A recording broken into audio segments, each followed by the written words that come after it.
Welcome back. Probability को आगे continue करते हैं हम लोग, और आज हम लोग इसका एक बहुत ही इंपॉर्टेंट टॉपिक देखेंगे, वो है कंडीशनल प्रोबेबिलिटी। जैसा इसका नेम है ना, काफ़ी एक अच्छा चीज़ है प्रोबेबिलिटी का। अगर आपको दो ऐसा इवेंट मिलता है कि वो एक दूसरे पर रिलेट करता है, एक दूसरे पर डिपेंड करता है, तो डेफिनेटली ऐसे केस में क्या होता है कि दोनों इवेंट के विड्रा में हम लोग कंडीशनल प्रोबेबिलिटी को यूज़ करते हैं, और इससे क्वेश्चन आपका काफ़ी सिंपल हो जाता है, राइट। डेफिनेशन देखेंगे, काफ़ी इजी लगेगा। क्या है definition? The conditional probability of an event A in related to event B. ठीक है, दो इवेंट है आपके पास में, ए और बी। तो अगर आप ए निकाल रहे हो जो इवेंट बी से रिलेट है, ठीक है, तो ये क्या होगा? इज द प्रोबेबिलिटी, ये क्या होगा आपका? ये आपका प्रोबेबिलिटी ऑफ इवेंट ए होगा, happens given that B has already occurred. ठीक है, बी आपका इवेंट अगर पहले ही अकर्ड हो चुका है, तो अब जो प्रोबेबिलिटी ऑफ इवेंट ए है वो डेफिनेटली डिपेंड करेगा बी पे, है ना, कि बी में क्या निकला है, नहीं निकला है, राइट। तो ऐसे केस में ए जो है वो क्या हो जाता है? वो कंडीशनली डिपेंड हो जाता है to B. That's why we called it is conditional probability, right. आगे देखो, the notation for conditional probability is P A, इस तरीके से लगा दिया गया है यहाँ पे ऑब्लिक करके बी। तो पी ए ऑब्लिक बी का मतलब ये हो जाएगा यहाँ पे कि आपको probability of A find out करना है कंडीशनल टू बी। और इसको पढ़ेंगे हम लोग कैसे? Read as probability of A given B. मतलब बी आपका ऑलरेडी अकर्ड हो गया है, तो अब आपको probability of A find out करना है। So we just call it probability of A given B. इसका फॉर्मूला क्या आता है? तो इसका फॉर्मूला जो है आप मैथमेटिकल मल्टीप्लिकेशन प्रिंसिपल से निकाल सकते हो, ठीक है, और कुछ अलजेब्रा का यूज करके निकाल सकते हो। तो इसका फार्मूला देखिए ये आ जाता है। So this one is the important formula, P A by B is equal to क्या होगा? P A and B divides P B, और we call it simply this, right.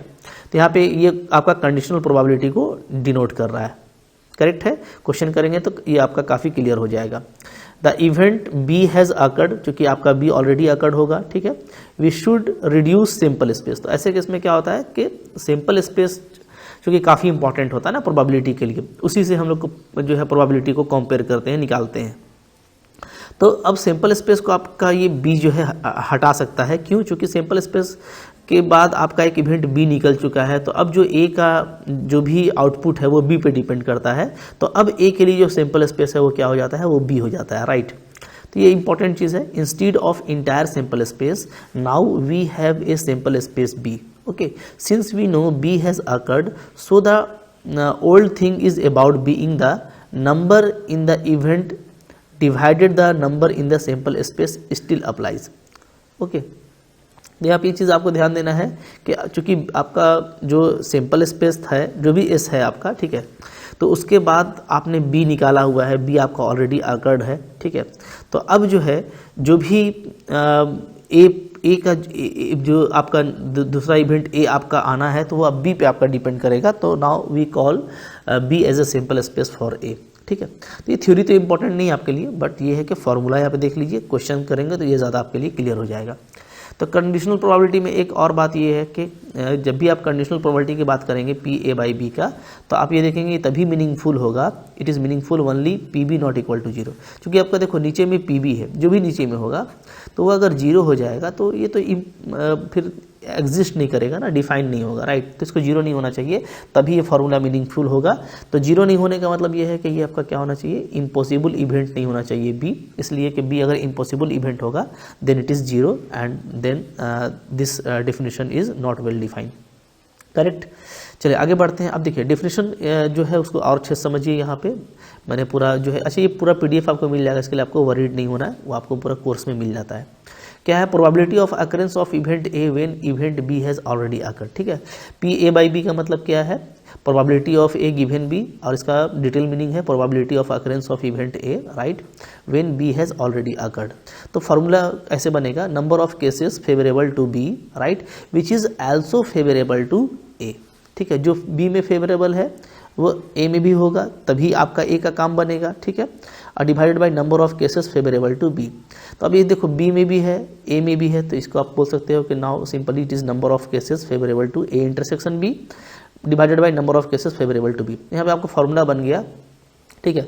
अब नंबर ऑफ़ केसेस ऊपर भी है, नंबर ऑफ़ केसेस नीचे भी है, तो जो भी आपका ओरिजिनल सैंपल स्पेस है, चाहो तो आप दोनों को, ऊपर और नीचे दोनों को डिवाइड कर दो नंबर ऑफ़ सैंपल स्पेस से, ठीक है। जैसे ही आप डिवाइड करते हैं नंबर ऑफ़ सैंपल स्पेस से, तब आपका फॉर्मूला तैयार हो जाता है। क्योंकि आप सैंपल स्पेस से डिवाइड करते हैं तो क्या होता है, आपका वो बन जाता है probability. Okay, so now this turns into probability P A intersection B and this is simply probability of B. तो ये फॉर्मूला जो कैसे जनरेट होता है वो आप यहाँ पे, ठीक है, आसानी से देख सकते हैं। क्लियर है। अब कुछ इंपॉर्टेंट रिमार्क है, उसको भी आप देख लीजिए। रिमार्क काफ़ी इंपॉर्टेंट होता है, इसलिए कि आपको वो एग्जाम पॉइंट ऑफ व्यू से याद भी रखने पड़ते हैं और क्वेश्चन में यूज़ भी करना पड़ता है। So the first remark is P A not equal to zero. ठीक है, अगर पी ए आपका नॉन जीरो है और आप निकाल रहे हो पी बी बाई ए, ध्यान दीजिएगा ना यहाँ पे, तो कुछ करना नहीं है। जैसे पी ए बाई बी में नीचे बी आता है, तो पी बी बाई ए निकालेंगे अगर आप, राइट। अगर आप क्या निकालते हो, पी बी बाई ए निकालते हो तो नीचे पी ए आएगा। ठीक है, पी ए बाई बी निकाल रहे थे तो नीचे क्या आ रहा था, नीचे पी बी आ रहा था। ये अब ध्यान देना है, ठीक है। ऊपर में दोनों का इंटरसेक्शन रहता है। क्लियर है। तो इसको ऐसे भी लिख सकते हैं, ऐसे भी लिख सकते हैं, ठीक है। इंटरसेक्शन में कोई इशू नहीं है। अब देखिए, अगर ए और पी क्या है, आपका म्यूचुअली एक्सक्लूसिव इवेंट है, तो म्यूचुअली एक्सक्लूसिव में आपको पता है कि इंटरसेक्शन क्या होता है, जीरो हो जाता है। ठीक है, हम लोग पढ़ चुके हैं। तो ऐसे केस में कंडीशनल प्रोबेबिलिटी का वैल्यू क्या आ जाएगा, जीरो आ जाएगा, चाहे आप ए बाई बी निकालो, चाहे आप बी बाई ए निकालो। ठीक है, हाँ। और अगर ये तो ये पता चला कि अगर म्यूचुअली एक्सक्लूसिव इवेंट है तो इसके लिए ए बाई बी या B by A impossible event होगा, ऐसा पॉसिबल ही नहीं हो पाएगा। तो conditional probability for two non mutually exclusive event ही एग्जिस्ट करेगा। ठीक है, और अगर आपका ये मान लीजिए म्यूचुअली इंडिपेंडेंट है, तो इसमें भी आप पहले पढ़ चुके हो कि अगर इंडिपेंडेंट है तो सिंपली क्या होता है, इस तरीके से आप रिजल्ट लिखते हो, P A intersection B intersection C आपका मल्टीपल में निकल जाता है। ठीक है, अब देखिए, कंडीशनल प्रोबेबिलिटी को अगर आप अप्लाई करोगे अलजेब्रा ऑफ प्रोबेबिलिटी में, तो आपका ये फार्मूला बनेगा। ठीक है, चूँकि हम लोग जानते हैं सिंपली जो अलजेब्राइक फार्मूला होता है वो क्या होता है, सिंपल जो अलजेब्रा होता है ये प्रोबेबिलिटी का, वो A union B is equal to क्या होता है, P A plus P B minus P A intersection B, A होता है, राइट। अब आप इसको चाहो तो इस्तेमाल कर सकते हो कंडीशनल प्रोबेबिलिटी में भी। तो यहाँ पे ये कंडीशनल टू इवेंट एफ है, सब जगह अप्लाई कर दीजिएगा तो हो जाएगा, राइट। इसी तरीके से कॉम्प्लीमेंट में भी आप कंडीशनल को अप्लाई कर पाएंगे। देखिए, ई कॉम्प्लीमेंट अगर एफ है तो ई कॉम्प्लीमेंट एफ में आप इस तरीके से इसको अप्लाई कर पाओगे। ठीक है, इसी तरीके से मान लीजिए आपका जो है इंडिपेंडेंट इवेंट है, तो आप उसको ऐसे लिखते हो इंडिपेंडेंट के केस में। ठीक है, अगर इंडिपेंडेंट है तो अगर दो इवेंट इंडिपेंडेंट है तो जब कॉम्प्लीमेंट हम किसी एक का यूज़ करेंगे तब भी यही चीज़ पाएंगे, राइट। सेम रिजल्ट आपका एग्जिस्ट कर जाएगा for any other event is in complement form. Clear है।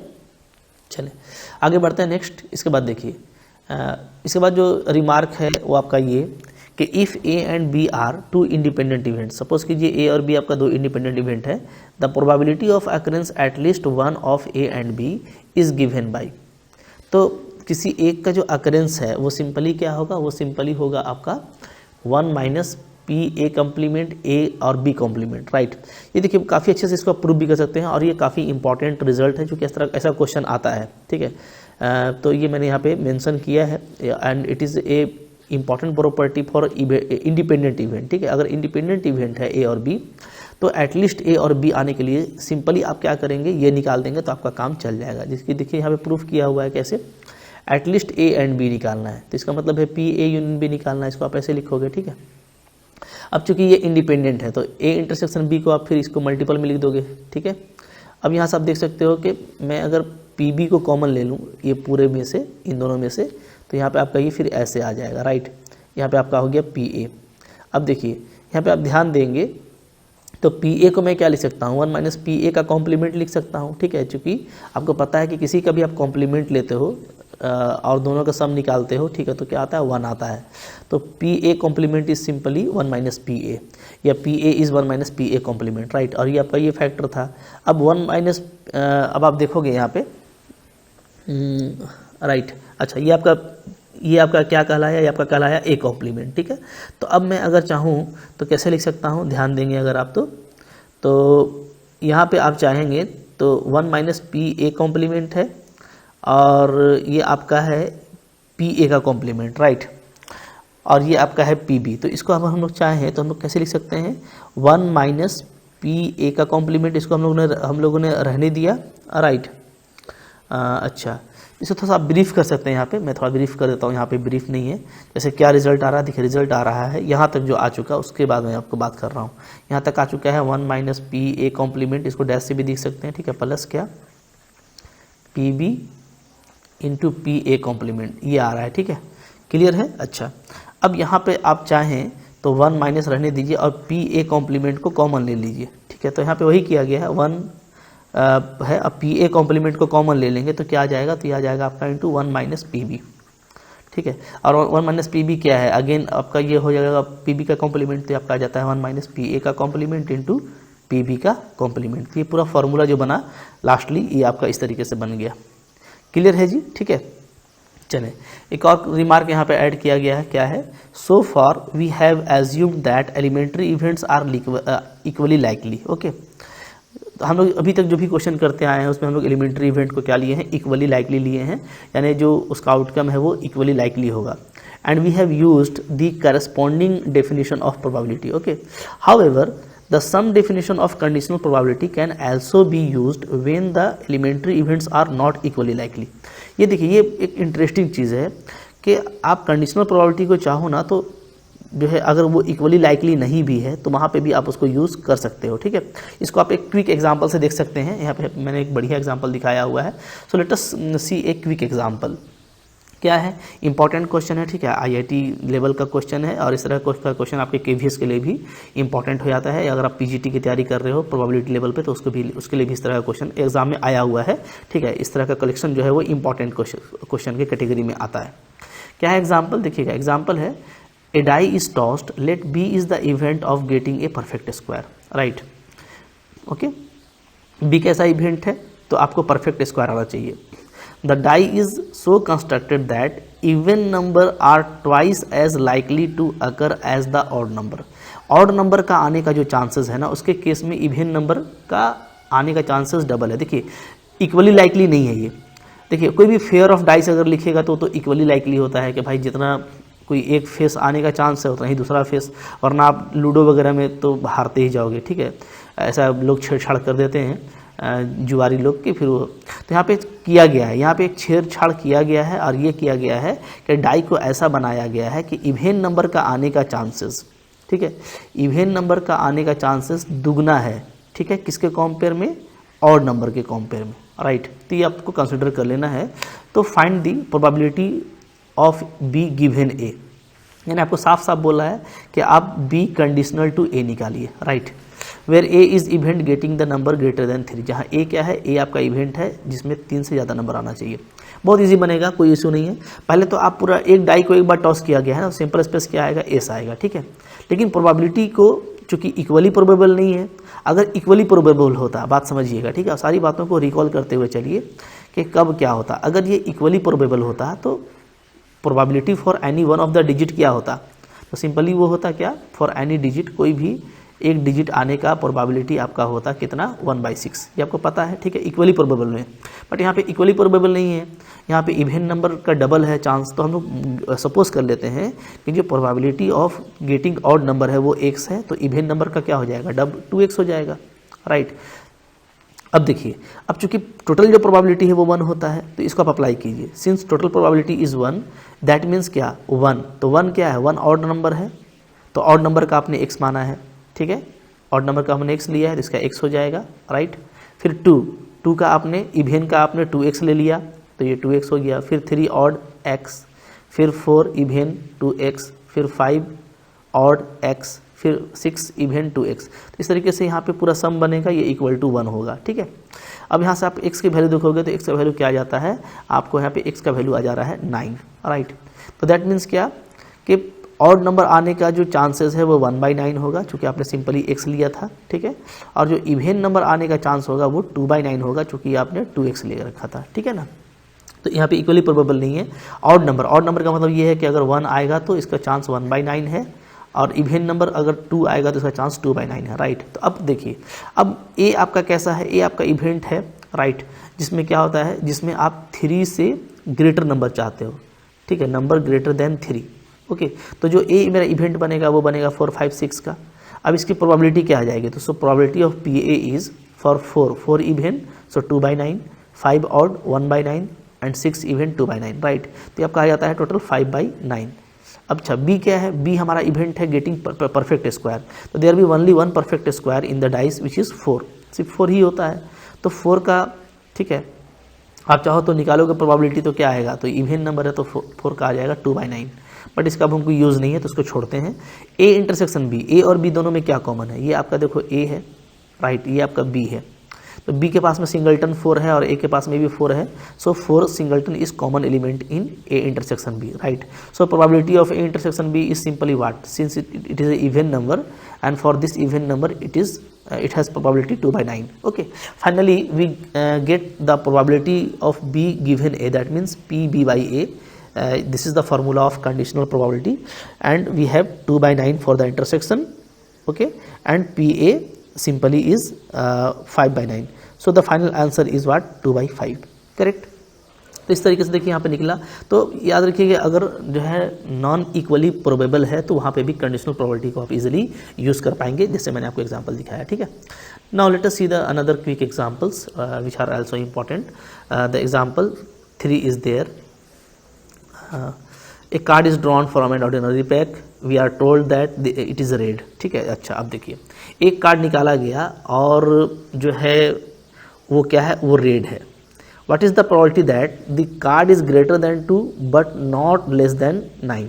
ओके, बोलता है कि अब इसका क्या चांसेस है कि कार्ड जो है आपका 2 से बड़ा होगा, ठीक है, और is greater than 2 but less than 9, 2 से बड़ा होगा और 9 से छोटा होगा, यानी 3 4 5 6 7 8 तक का बात किया जा रहा है, राइट। तो यहाँ पे भी देखिए कंडीशनल प्रोबेबिलिटी है, चूँकि एक आपका इवेंट ऑलरेडी अकर्ड हो चुका है। सो हम लोग इसको कैसे बनाने वाले हैं, let A B the event getting a card 2 but less than 9, ठीक है। इसको मैं ए मान लेता हूँ, चूँकि जनरली जो फाइंड आउट करना होता है उसको हम लोग ए से ए कंसिडर कर लेते हैं, ठीक है। तो ये मेरा ए हो गया। अब बी जो ऑलरेडी हो चुका है तो वो हम लोग भी ये देख लेंगे, तो वहाँ पे क्या है, B B the event getting a red card, right. तो ये बी क्या है, बी आपका ऑलरेडी अकर्ड है, बी ऑलरेडी अकर्ड है, ये आपको यहाँ पे फाइनल कर चुका है कि भाई रेड कार्ड आपको मिला है, राइट। तो अब देखिए, अब बताइए कि सिंपली क्या होगा, तो प्रोबेबिलिटी ऑफ बी अगर मैं निकाल लूँ, प्रोबेबिलिटी ऑफ बी, तो ये क्या आ जाएगा, तो प्रोबेबिलिटी ऑफ बी आपको आ जाएगा, चूँकि ये 26 होता है, ठीक है। तो 26 रेड कार्ड होता है, तो 26 और divided by 52, so it is simply 1/2, ऐसा कह सकते हैं, ठीक है। अब देखिए, अब यहाँ पे ये है कि ए जो है हमारे पास में ऐसा नंबर है जो 2 से बड़ा है और क्या है 9 से छोटा है, राइट। तो अब देखिए हर सूट्स में, कोई भी सूट्स आप देखोगे तो 13 का सूट्स होता है, ठीक है। 13 कार्ड का एक सूट्स होता है, ये मैंने आपको सारा बताया हुआ है, ठीक है। तो हर कार्ड में 2 से लेके 9 के बीच में कौन कौन सा आएगा, तो 3 आएगा, 4 5 6 7 और 8, ये 6 नंबर के कार्ड आएंगे, 6 कार्ड्स आएंगे। कितने आएंगे, 6 कार्ड्स, ठीक है। अच्छा 6 कार्ड आएगा आपका एक सूट में, और इस तरह का 4 सूट होता है, तो टोटल कितना हो जाएगा, तो इन 4 सूट्स, ठीक है, चूँकि टोटल 4 सूट्स होता है तो आपके यहाँ पे टोटल हो जाएगा 24 कार्ड। कितना हो जाएगा, 24 कार्ड, राइट। तो अब हम लोग देखेंगे कि 24 कार्ड हमारा आ गया है, तो जो मेरा प्रोबेबिलिटी ऑफ, ठीक है, जो मेरा प्रोबेबिलिटी ऑफ ए होगा वो क्या हो जाएगा, वो हो जाएगा 24/52। बट मेरे को यहाँ पे फाइंड आउट करना है P A conditional to B, okay. तो मैं देखूंगा कि ए और बी में क्या कॉमन है, तो आप देखेंगे कि बी में क्या था, एक रेड कार्ड था, राइट। और आप अगर देखोगे तो यहाँ से हर 13 में, ठीक है, हर 13 कार्ड में, जैसे आपको पता है कि जो अभी हम लोग देखते हैं ना, क्या होता है कि 26 आपका रेड होता है और 26 आपका क्या होता है, 26 आपका ब्लैक होता है, राइट।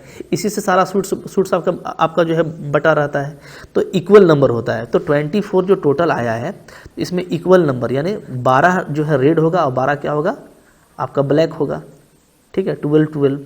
तो इंटरसेक्शन वाले में चूँकि पीबी रेड कलर है, तो अगर मैं बात करूँ कि कितना रेड कलर कॉमन है, तो पी ए इंटरसेक्शन के लिए कितना हो जाएगा, 12 हो जाएगा। 12 बाई क्या हो जाएगा आपका, टोटल हमारा होता है 52, राइट। इसको आप चाहो तो कट कर सकते हो 3 और 13 से, ओके, तो ये आ गया। तो अब हमको ये जो निकालना है फार्मूला, इसका फार्मूला क्या होता है?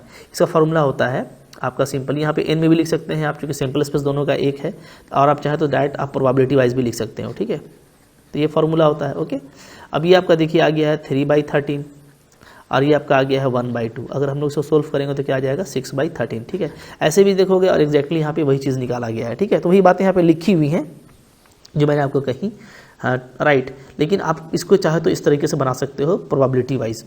तो या तो आप प्रोबेबिलिटी वाइज बनाइए, और अगर चूंकि दोनों का सैंपल स्पेस सेम है, याद रखिएगा, ठीक है। इवेंट बी का और इवेंट ए का सैंपल स्पेस चूंकि सेम था, ठीक है, तो आप डायरेक्टली इसको नंबर ऑफ एलिमेंट पे भी इस तरीके से लिख सकते हैं। तो number of element common in A and B वो क्या था, वो आपका 12 था, जैसा मैंने आपको बताया।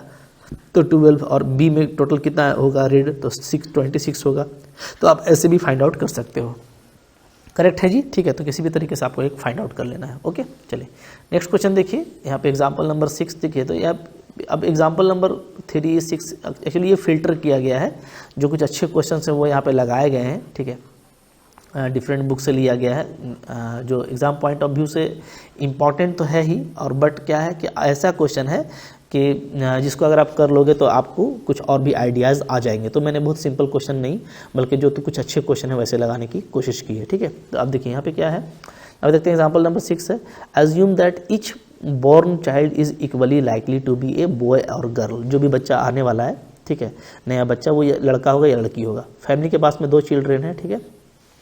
What is the conditional probability that both the girl, ठीक है। आपको निकालना क्या है, आपको निकालना है कंडीशनल प्रोबेबिलिटी किसका, देखिए इसको ध्यान दीजिएगा, बोथ दी गर्ल, ठीक है। तो बोथ दी गर्ल का निकालना है। ओके, अच्छा गिवन क्या है, ये तो बोथ दी गर्ल हो गया। गिवन दैट इंपॉर्टेंट होता है। द यंगेस्ट इज गर्ल, तो पहला क्वेश्चन बनेगा जिसमें हम लोग क्या लेंगे, यंगेस्ट को गर्ल लेंगे, और दूसरा केस में लेंगे at least 1 is girl, right. Clear है। तो अगर मैं ये कहूँ कि मैं बोथ गर्ल को मैं ले लेता हूँ क्या, इवेंट ई, ठीक है। अब पहले क्वेश्चन के लिए यंगेस्ट, जो यंगेस्ट गर्ल होगी, ठीक है, उसको मैं ले लेता हूँ इवेंट एफ। तो मेरे को सिंपली क्या है, E conditional to F find out करना है, E given to F, right. तो सिंपल स्पेस तो बहुत सिंपल है। सिंपल स्पेस आपको पता है कि ऐसा क्वेश्चन कैसा बनता है, ठीक है। चूँकि 2 बच्चा का है तो बॉय हो सकता है, गर्ल बॉय गर्ल बॉय।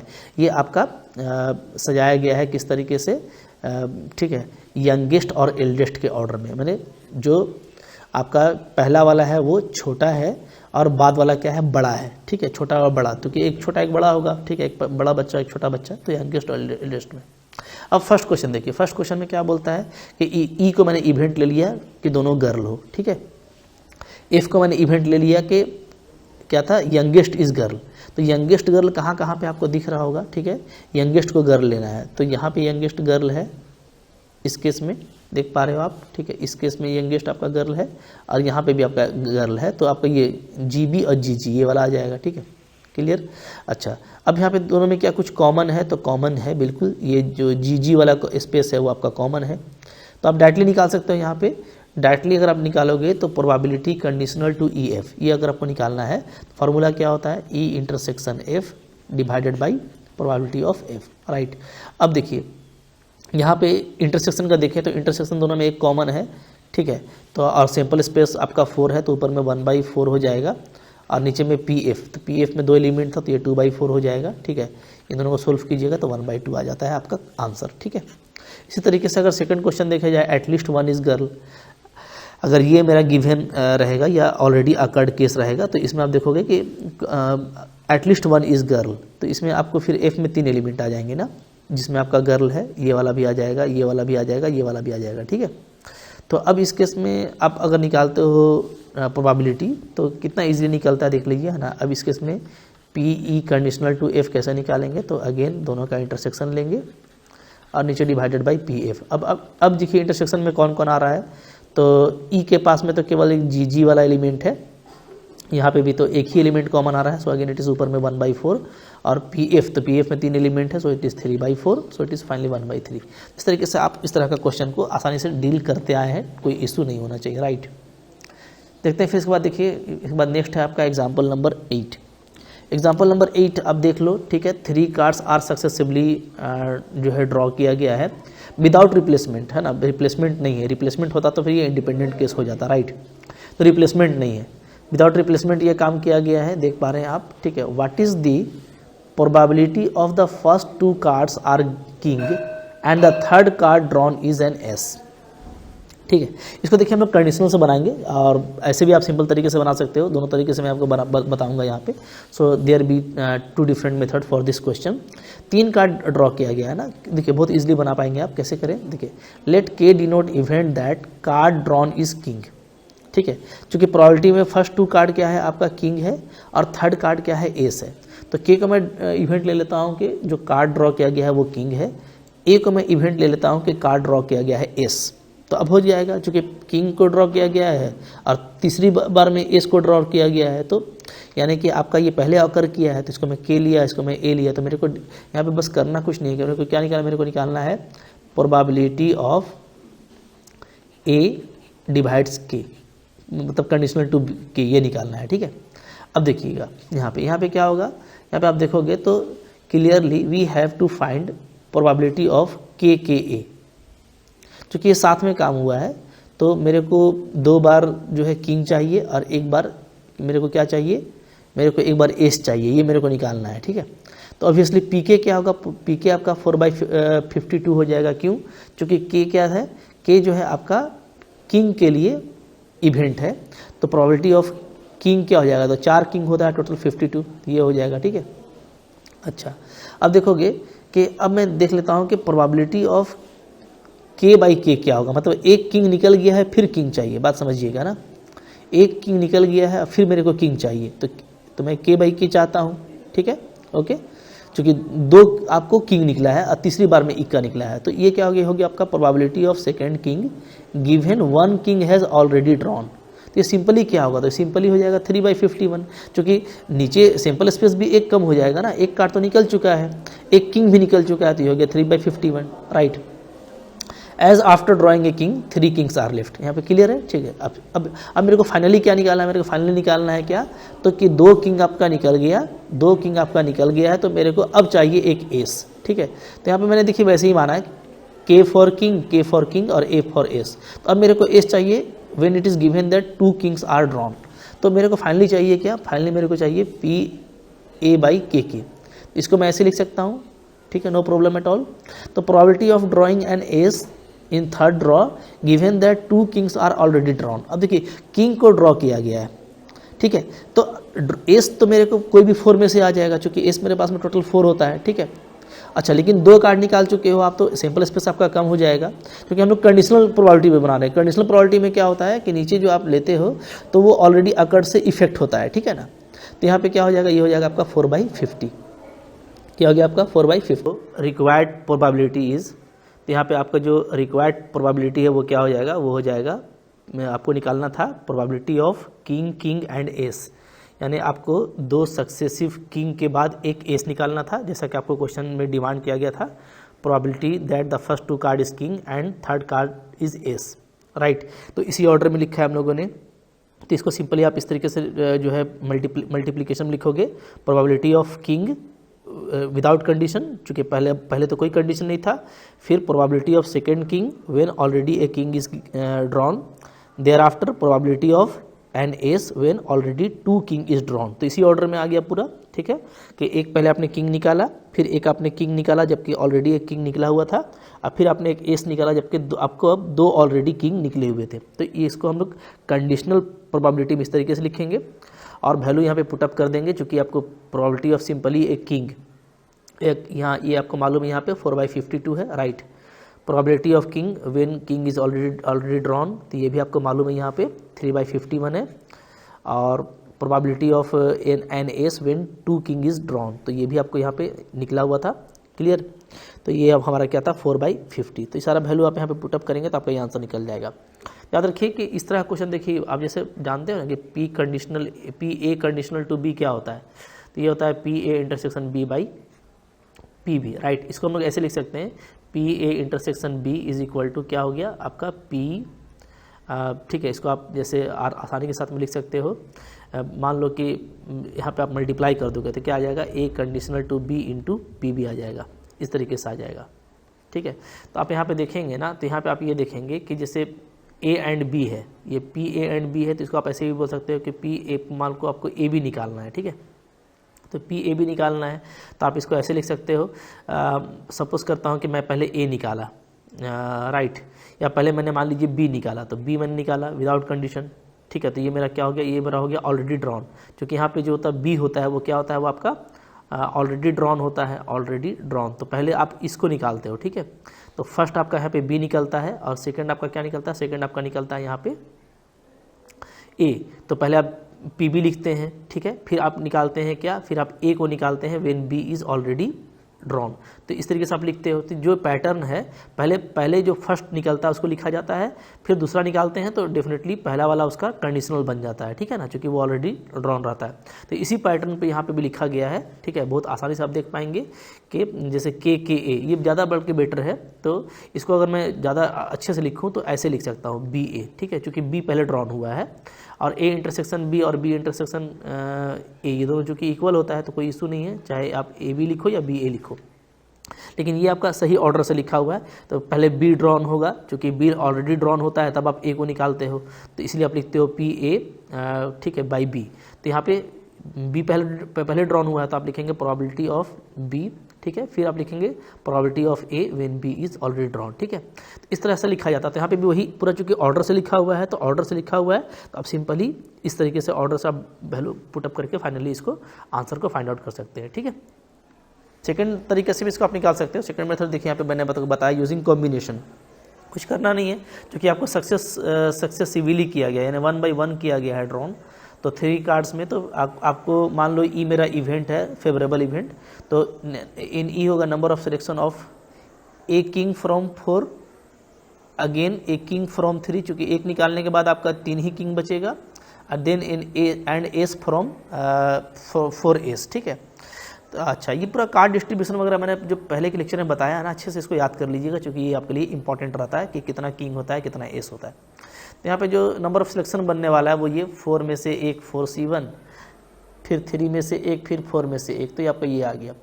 अब आप देखोगे सिंपल स्पेस यहाँ पे, तो सिंपल स्पेस क्योंकि क्या टोटल 52 होता है, तो पहले वाले में 52 से एक कार्ड निकाला गया, फिर 51 बचा, फिर एक कार्ड निकाला गया, फिर 50 बचा, फिर एक कार्ड निकाला गया, तो कॉम्बिनेशन से ये आ जाएगा। तो यहाँ पे simply E by N S करने से भी आपको सेम आंसर आता है। तो मैंने आपको बता दिया कि दोनों यहाँ पे आप देखिए, और यहाँ पे मैंने नोट में ये बात लिख दिया है, ठीक है, कि आपको दोनों जो है मेथड जानना चाहिए, ठीक है, क्योंकि कोई कहीं पर भी इजी होता है, तो दोनों में अगर कॉन्फिडेंट रहेंगे ना तो आप जल्दी बना पाएंगे, राइट।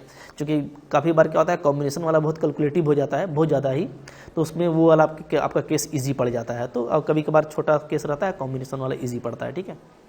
अच्छा, अब ये सारा क्वेश्चन जो है ना आप ट्री डायग्राम के हेल्प से भी बना सकते हैं। तो मैं यहाँ पे आपको ट्री डायग्राम भी एक दिखाना चाह रहा हूँ, जो काफ़ी हेल्प करेगा आपको प्रोबेबिलिटी में। ट्री डायग्राम मैंने पहले भी स्टार्टिंग में दिखाया था, बट यहाँ पे भी देख लीजिए क्या है। देखिए, एक यहाँ पे आपको लिखा है ए सिस्टेमेटिक, ठीक है, ये सिस्टेमेटिक लिखा हुआ होना चाहिए, यहाँ पे थोड़ा मिस्टेक्स हो गया, ए सिस्टेमेटिक, ठीक है। अच्छा, यहाँ पे स्कीमेटिक डिवाइस लिखा था, वो भी ठीक है, ठीक है। सिस्टेमेटिक मैं इसको देख के बता रहा हूँ। ये सिस्टेमेटिक एक पैटर्न होता है, ठीक है, जिससे हम लोग क्या कर सकते हैं, ये एक ट्री बना करके अब बहुत जल्दी प्रोबेबिलिटी आप निकाल सकते हो, ठीक है। तो यहाँ पे भी सही डेफिनेशन लिखा है, कोई इशू नहीं है। देखिए, ट्री डायग्राम क्या होता है, आपका सिंपल स्पेस का होता है पहले। तो क्या हम लोग देखेंगे, illustrate the simple space for tossing a coin and rolling a die, ठीक है। तो एक सिंपल स्पेस का मैं ट्री डायग्राम यहाँ पे बना रहा हूँ, जिसमें क्या है, जिसमें मैंने एक पहले जो है क्या किया है, पहले एक क्वाइन को टॉस किया है, ठीक है, और फिर क्या किया, फिर एक रोल को डाइस किया है। तो देखिएगा, तो स्टार्ट किए है ना, स्टार्ट किए तो क्या किए, क्वाइन को टॉस किए, तो हेड आएगा या तो टेल आएगा। उसके बाद क्या है, एक डाई को रोल करना है, तो हेड के साथ में डाई का 1, डाई का 2, डाई का 3, डाई का 4, डाई का 5, डाई का 6, कुछ भी आ सकता है लाइक दैट टेल में। तो ये आपका ट्री बन गया, राइट। अब इस ट्री डायग्राम को देख करके आप सिंपल स्पेस बहुत इजीली लिख सकते हो। सिंपल स्पेस क्या हो जाएगा, आप देख सकते हो H1, H2, H3, H4, H5, H6, तो H के लिए पूरा बनेगा, फिर T के लिए देखोगे तो आपको उसी तरीके से बनेगा, राइट। और अगर हम लोग प्रोबेबिलिटी की बात करें कि प्रोबेबिलिटी ऑफ ईच आउटकम क्या होगा यहाँ पे, तो देखिए इसका निकालने का तरीका ये होता है कि हेड आने का क्या है 1/2 है, टेल आने का क्या है 1/2 है फॉर ए क्वाइन। अब यहाँ से डाइस के लिए फॉर ईच डिजिट चूँकि सारा इक्वली प्रोबेबल है तो सबका क्या होता है 1/6 होता है सबका। तो मैं अगर इसके बात करूँ H1 का बात करूँ तो क्या हो जाएगा, तो आप सिंपली ये 1/2 और 1/6 को मल्टीप्लाई कर देना तो आपका आ जाता है 1/12। तो चूँकि इक्वली प्रोबेबल है तो सबका क्या आएगा, सबका सेम आएगा, ठीक है।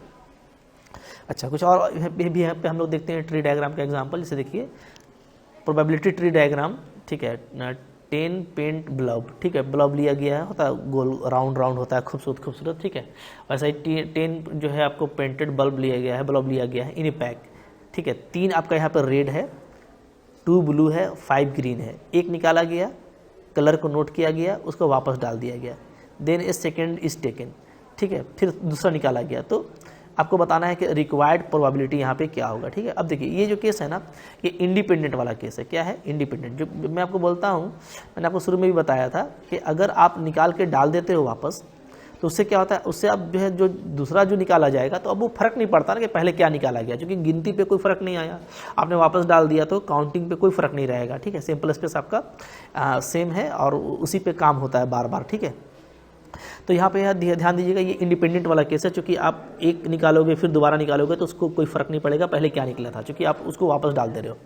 तो इंडिपेंडेंट वाला केस में आप जानते हैं, ठीक है, कि इसमें जनरली जो हम लोग प्रोबेबिलिटी इस्तेमाल करते हैं वो क्या होता है, वो होता है हमारा PA∩B, या आप बोलिए क्या, सिंपली PAB। तो ये क्या होता है, ये आपका होता है PA×PB होता है, राइट, इंडिपेंडेंट के केस में। तो वही यहाँ पर भी होगा। तो आप देखिए जैसे 10 पीस है ना, तो 10 पीस है।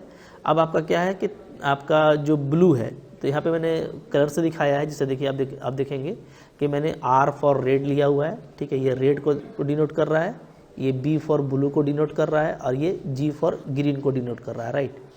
तो यहाँ पे अब देखेंगे आप कि रेड बॉल का क्या प्रोबेबिलिटी होगा, तो 3 रेड है तो 3/10 हो जाएगा, यानी 0.3।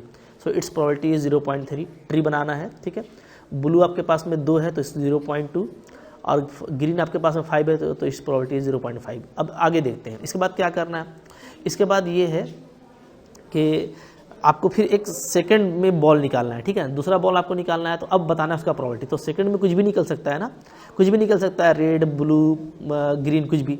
तो अब देखिए यहाँ पे सेकंड वाला की मैं बात कर रहा हूँ, फर्स्ट वाला गया, सेकंड वाला अगर मैं निकालता हूँ अगेन से रेड, तो देखिए इंडिपेंडेंट है, चूँकि आप उसको वापस डाल दे रहे हो तो कोई फ़र्क पड़ेगा नहीं। तो रेड का जो 0.3 था वही रहेगा, ब्लू का जो 0.2 था वही रहेगा, ग्रीन का जो 0.5 था वही रहेगा। तो अब एक रेड निकालने के बाद फिर कोई भी कलर निकाल सकते हैं, तो उसका प्रोबेबिलिटी यही है। लाइक दैट कोई एक ब्लू निकालने के बाद कोई भी 3 कलर निकाल सकते हो आप, प्रोबेबिलिटी गिवन है। एक ग्रीन निकालने के बाद कोई भी निकाल सकते हो, आइदर ऑफ केस, ठीक है। तो यहाँ पे जो टोटल जो पॉसिबिलिटी है वो क्या है, तो अगर आपका रेड के बाद रेड आता है तो इसको हम लिखते हैं कि RR, ये मेरा क्या होगा, ये मेरा हो गया आउटकम, ठीक है। अब इसकी प्रोबेबिलिटी निकालोगे तो क्या हो जाएगा, PRR। तो ये क्या हो जाएगा 0. अभी ट्री से गुना कर दो, 0.3 राइट, तो 0.09 0.09 इस तरह का आ गया। इस तरीके से फिर आप सेकंड निकालोगे, ठीक है।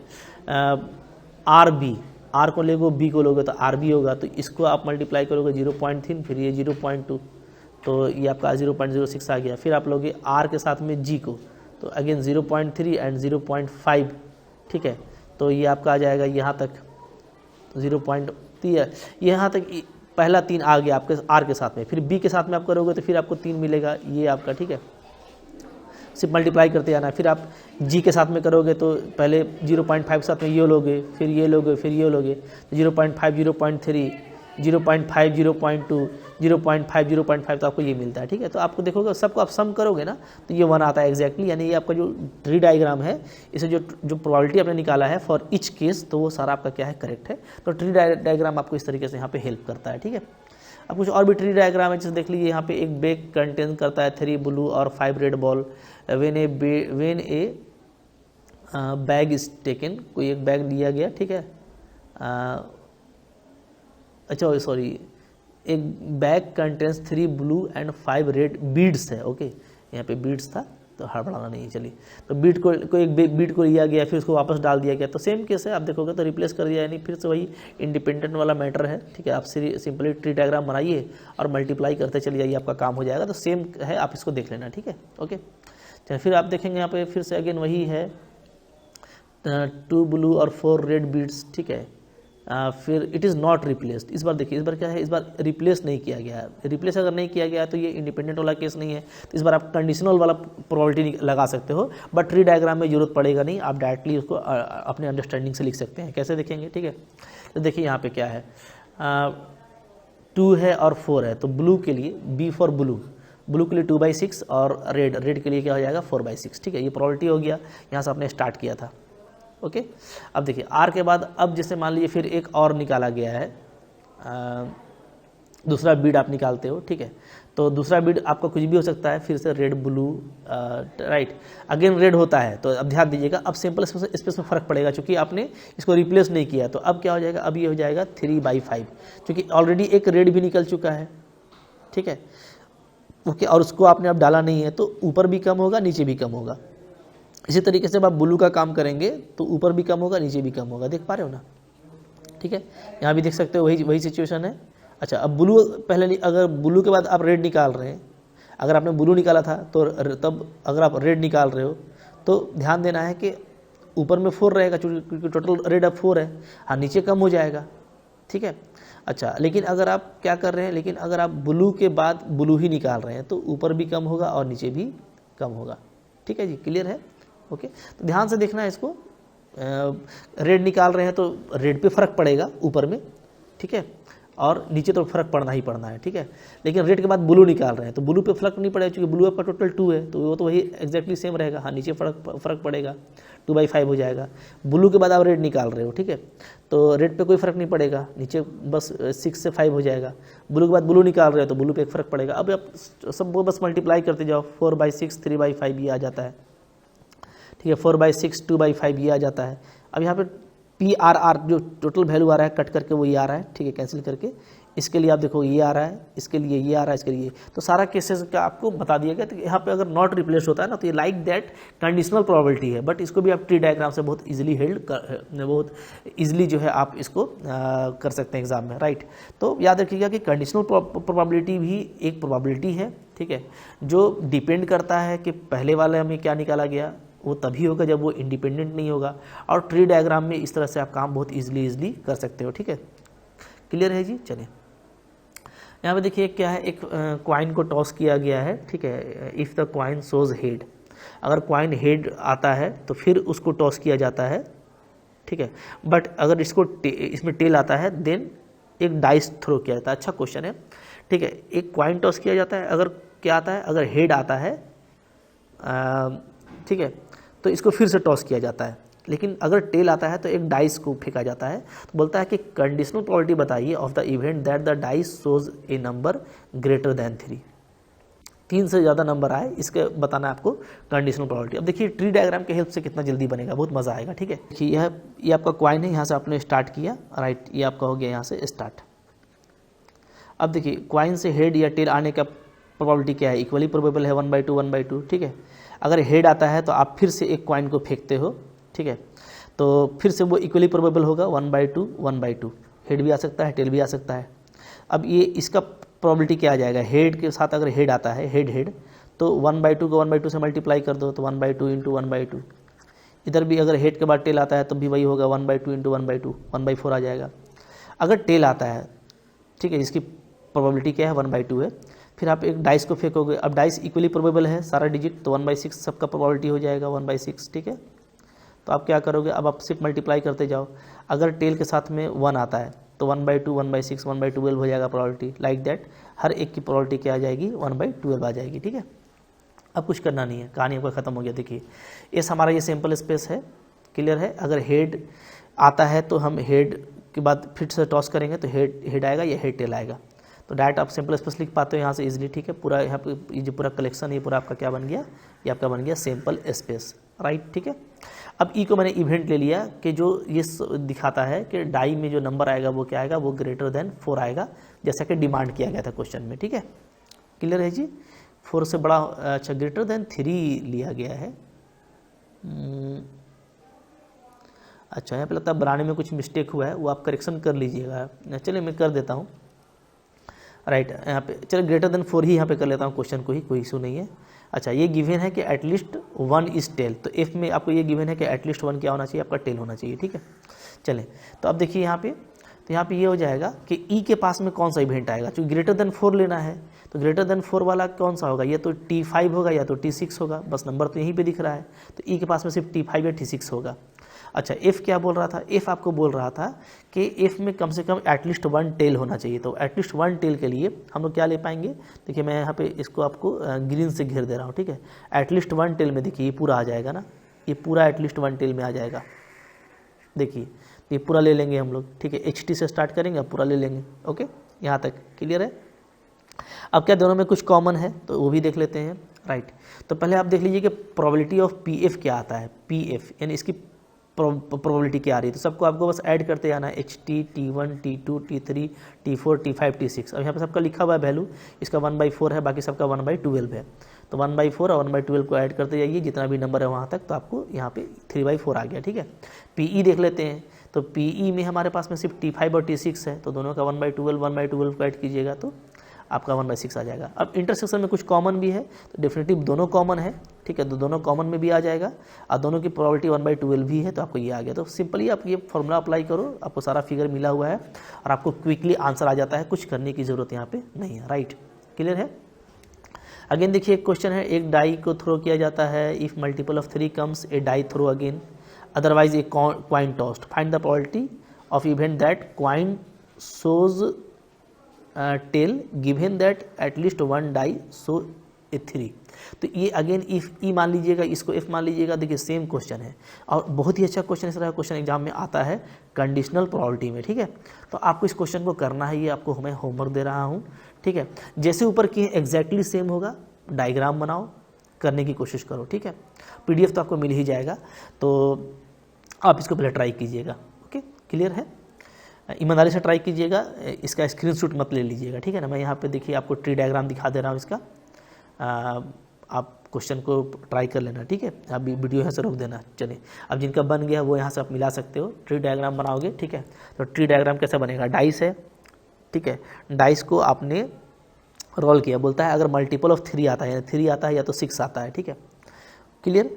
अब याद रखिएगा कि प्रोबेबिलिटी जो है आपका, चूँकि इक्वली प्रोबेबल है, तो मल्टीपल ऑफ 3 के लिए क्या होगा, चूँकि 2 है तो 2/6, ठीक है, 3 या 6 दोनों में से कोई भी आ सकता है, तो इसका हो जाएगा 1/3। जबकि अगर आप देखेंगे इसके अलावा, ठीक है, मल्टीपल ऑफ 3 के अलावा अगर आता है तो 1 आएगा, 2 आएगा, 4 आएगा, 5 आएगा, तो इसमें प्रोबेबिलिटी क्या हो जाएगा, यहाँ पे 4 है टोटल, तो इसका हो जाएगा 4/6 यानी 2/3, ठीक है। जैसा आपको क्वेश्चन कह रहा था, क्या कह रहा था कि अगर मल्टीपल ऑफ 3 आता है तो फिर से डाई फेंकेंगे, अदरवाइज क्या करेंगे, एक सिक्का उछालेंगे, ठीक है। तो देख लेते हैं हम लोग, चलिए मल्टीपल ऑफ 3 आया तो फिर से एक डाई फेंके, ठीक है। तो अब यहाँ पे क्या पॉसिबिलिटी है, यहाँ पे पॉसिबिलिटी है कि 3 के साथ में आपको सारा नंबर फिर से रिपीट कर सकता है, ठीक है। तो यहाँ पे देखिएगा 3 के साथ में सारा नंबर रिपीट किया हुआ है 6 तक, और या तो आपको 6 के साथ में सारा नंबर रिपीट करेगा, तो 6 के साथ में देखिए यहाँ पे सारा नंबर जो है रिपीट किया हुआ है, राइट, यहाँ पे सारा नंबर, ओके। अब इसमें सारा का जो आप देखिएगा फॉर इच केस के लिए जो प्रोबेबिलिटी है आप देखेंगे, ठीक है, क्योंकि इसके बाद फिर से एक डाइस को फेंका गया है, करेक्ट।